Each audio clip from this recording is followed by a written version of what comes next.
Hello student, आप सभी का स्वागत। मैं ताराचंद और आज हम बात करते हैं बीए पार्ट थर्ड। और इसमें हमारा जो सेक्शन सी था कार्ल मार्क्स, और कार्ल मार्क्स में था हमारा वर्ग और वर्ग संघर्ष का सिद्धांत। अर्थात वर्ग क्या होता है? वर्ग व्यक्तियों के एक समूह होता है जिनकी एक जैसी स्थिति होती है। तो कार्ल मार्क्स के अनुसार समाज में दो वर्ग थे, एक वर्ग सर्वहारा वर्ग और एक वर्ग दूसरा जो वर्ग था वो है गुजरो वर्ग। अर्थात एक श्रमिक वर्ग जो केवल श्रम पर आश्रित रहता है, श्रम बेचकर के अपना जीवन यापन करता है, जो साधनहीन होता है।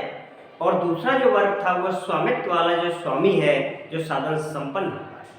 तो समाज में दो वर्ग बन गए, एक साधन संपन्न वाला वर्ग और एक साधनहीन वाला वर्ग। इन दोनों वर्गों में अपने हित और आवश्यकताओं को लेकर जो समय समय पर जो संघर्ष रहा, मार्क्स ने इसको वर्ग संघर्ष की संज्ञा दी है। वर्ग संघर्ष की जो अवधारणा थी मार्क्स ने ऑगस्टन थोरे से ग्रहण की है, और इस वर्ग संघर्ष में जो सिद्धांत का जो उल्लेख किया है द कम्युनिस्ट मैनिफेस्टो के अंतर्गत जो साम्यवादी घोषणा पत्र में किया है। अब हम बात करते हैं कि समाज में तो वर्ग तो पाए जाते हैं, एक वर्ग उच्च वर्ग और दूसरा वर्ग निम्न वर्ग, अर्थात एक साधन संपन्न वर्ग और साधनहीन वर्ग। इन दोनों वर्गों में अपने हितों को लेकर जो समय समय पर जो संघर्ष रहा, मार्क्स ने इसी बात को वर्ग संघर्ष की संज्ञा दी है। लेकिन अपने हिसाब से मार्क्स ने जो कुछ कहा वो अपने लेख के अंतर्गत, सिद्धांत के अंतर्गत वो ठीक लिखा। बाकी अन्य विचारक आलोचक इस बात से सहमत नहीं है कि मार्क्स ने अपने वर्ग संघर्ष के सिद्धांत के अंतर्गत बहुत सारी कुछ कमियां छोड़ी हैं, कुछ त्रुटियां हैं। इन त्रुटियों को हम आलोचना अथवा बुराई कहते हैं। इन के अंतर्गत जो कुछ कमियां हैं वो निम्न प्रकार है। जैसा कि पहला है कि मार्क्स ने समाज के अंतर्गत दो वर्ग बतलाए हैं, कि मार्क्स ने समाज में दो वर्ग बतलाए हैं। वो अन्य विचारक इस बात से सहमत नहीं है कि समाज के अंतर्गत तो वर्ग तीन पाए जाते हैं, अर्थात एक उच्च वर्ग और एक निम्न वर्ग की चर्चा तो मार्क्स ने की है, मगर इन दोनों के मध्य जो एक बीच में है, जो हम कहते हैं मध्यम वर्ग, इस बात को भूल गए। एक तो वर्ग कार्ल मार्क्स ने बताया है कि जो साधन संपन्न होता है वो उच्च वर्ग है, जो शक्ति का मालिक होता है, चलो बात मानते हैं। लेकिन दूसरा इसके बिल्कुल विपरीत है, जो कि निम्न वर्ग जो साधनहीन है, जो केवल श्रम पर आश्रित रहता है। लेकिन अन्य विचारक मानते हैं कि इन दोनों के मध्य एक वर्ग और है, जिसे हम कहते हैं मध्यम वर्ग। इस बात को कार्ल मार्क्स भूल गया। और इस मध्यम वर्ग के अंतर्गत जो लोग आते हैं वो व्यापारी हैं, वकील हैं, डॉक्टर है, प्रोफेसर है, इंजीनियर है, ये इत्यादि सभी व्यक्ति, ये व्यवसाय करने वाले व्यक्ति मध्यम वर्ग के अंतर्गत आते हैं। इस बात की कार्ल मार्क्स भूल गए या गलती करते हैं। दूसरी बात यह है कि कार्ल मार्क्स ने अपने वर्ग संघर्ष के सिद्धांत के अंतर्गत तो हर समय संघर्ष की बात की है, संघर्ष की बात की, ये निर्धार गलत है कि यदि समाज में संघर्ष ही संघर्ष होता तो आज तक सारी दुनिया समाप्त हो जाती, मर मिट जाती। तो ये भी धारणा मार्क्स की गलत थी, जबकि अन्य विचारक कहते हैं कि समाज में सहयोग बहुत अधिक था और सहयोग से ही समाज का विकास और विस्तार हुआ, संघर्ष से नहीं। अर्थात तो समाज में सहयोग अधिक देखने को मिलता है, संघर्ष बहुत कम। ये मार्क्स के विपरीत विचारधारा रखने वाले विचारकों की है। तीसरा है कि आज तक का समस्त समाज वर्ग संघर्ष का इतिहास रहा है। मार्क्स ने इस शब्द का भी उल्लेख किया है, इस लाइन का भी उल्लेख किया है। ये भी बात तो बिल्कुल असत्य सिद्ध होती है कि यदि समस्त समाज या अब तक का समस्त समाज संघर्ष का समाज रहता तो कभी की दुनिया समाप्त हो जाती, दुनिया विस्तार ही नहीं कर पाती। तो इसका मतलब है कि समाज में कुछ मात्रा में संघर्ष देखा जा सकता है, बल्कि सहयोग समाज में अधिक रहा होगा। अगली बात हम करते हैं कि श्रमिक वर्ग क्रांति करेंगे कि दुनिया के मजदूर एक हो जाओ। ये नारा भी दिया था कार्ल मार्क्स ने कि समस्त दुनिया के मजदूर तुम एक हो जाओ और तुम्हारे पास पाने के लिए तुम्हारी बेड़ी है और खाने के लिए सारा संसार। ये भी बात मार्क्स की असत्य सिद्ध होती है कि कभी भी श्रमिक वर्ग अपने आप में सक्षम नहीं होता, क्रांति नहीं कर सकता। क्रांति भी जब करते हैं तो बुद्धिजीवी लोग ही आगे आते हैं। क्रांति का सहयोग बुद्धिजीवी अथवा लोगों के द्वारा ही किया जाता है, श्रमिक वर्ग के द्वारा नहीं किया जा सकता। क्योंकि वो तो प्रतिदिन श्रम करते हैं और उसके बाद अपना जीवन यापन करते हैं। तो कभी भी श्रमिक वर्ग अपने आप में क्रांति नहीं करता। क्रांति का जो झंडा लेकर चलते हैं जो उच्च भर के या राजनीतिक नेता ही चलते हैं, ये जनता तो सारी पीछे पीछे ही रहती है। अगली है, मार्क्स ने भविष्यवाणी की थी कि विभिन्न युग गुजरने के बाद में समाज के अंतर्गत साम्यवाद आएगा, सभी वर्ग समाप्त हो जाएंगे, असमानता खत्म हो जाएगी। ये भविष्यवाणी भी कार्ल मार्क्स की असफल सिद्ध हुई है और समाजवाद या साम्यवाद या वर्गहीनता समाज आज तक नहीं आया। इस बात की भी कार्ल मार्क्स ने बहुत बड़ी गलती की है अपने सिद्धांत के अंतर्गत कि समाजवाद आएगा और समाजवाद आज तक भी नहीं आया। अगला जो टॉपिक था वो हमारा आलोचना है वो है कि कार्ल मार्क्स ने समाज में महत्वपूर्ण जो आधार माना है, जो प्रमुख फैक्ट माना है वो है आर्थिक, कि समाज में परिवर्तन का जो काम करता है वो आर्थिक करता है। आर्थिक कारक से समाज में परिवर्तन आता है, अन्य कारक न्यूनतम है, ऐसा नहीं। अर्थात सभी कारक समान स्तर पर होते तभी समाज में परिवर्तन आया। केवल आर्थिक हित या आर्थिक साधनों के द्वारा ही समाज में परिवर्तन लाना असंभव है।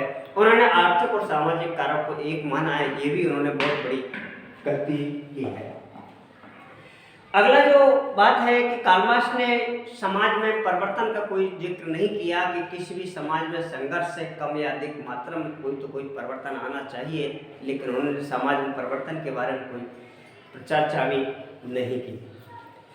दूसरी बात यह है कि सामाजिक परिवर्तन से सामाजिक संरचना के अंतर्गत जो भी आधार प्रदान किए वो भी है कि किसी भी संघर्ष से समाज की संरचना प्रभावित होती है या सामाजिक परिवर्तन आता है, इस बात का भी कार्ल मार्क्स ने कोई जिक्र नहीं किया। इसी आधार पर हम मानते हैं कि कार्ल मार्क्स ने अपने सिद्धांत के अंतर्गत बहुत सारी कमियां छोड़ी हैं।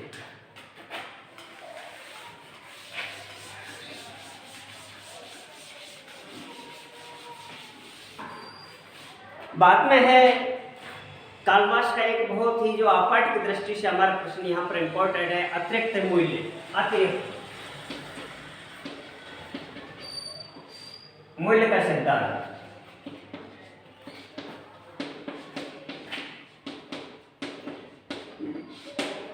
यह आपको आपाठ में ही मिलता है कि अतिरिक्त मूल्य के सिद्धांत को उल्लेख किसने किया है, तो कार्ल मार्क्स। अतिरिक्त मूल्य के सिद्धांत को उल्लेख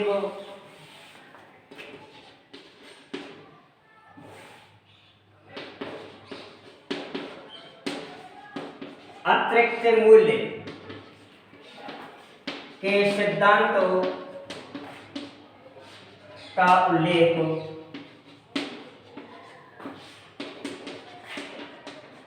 मार्क्स ने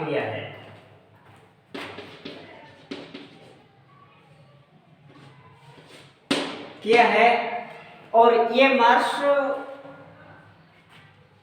इस बात पर रिकॉर्ड से ऋणी है। रिकॉर्ड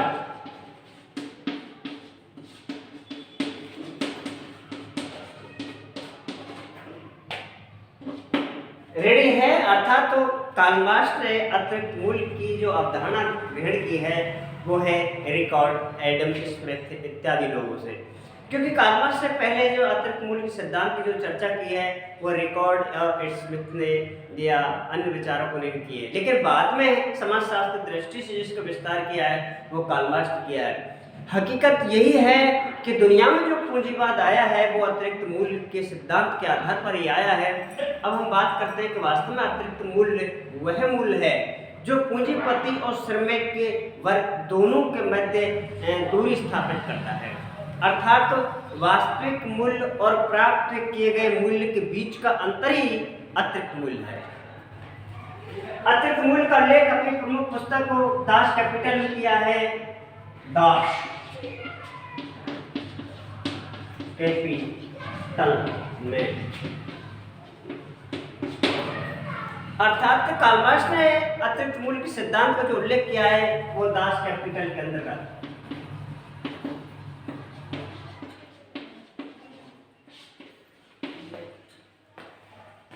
इसके बाद में है कि अतिरिक्त मूल्य है क्या, अर्थात वास्तविक मूल्य और प्राप्त किए गए मूल्य के बीच का जो अंतर है वो हमारे लिए अतिरिक्त मूल्य है।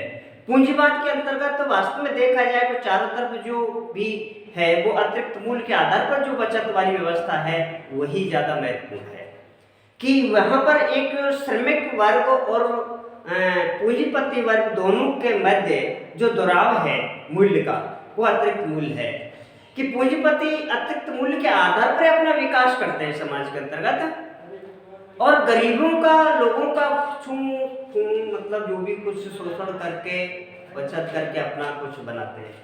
तो यहाँ पर हम वास्तविक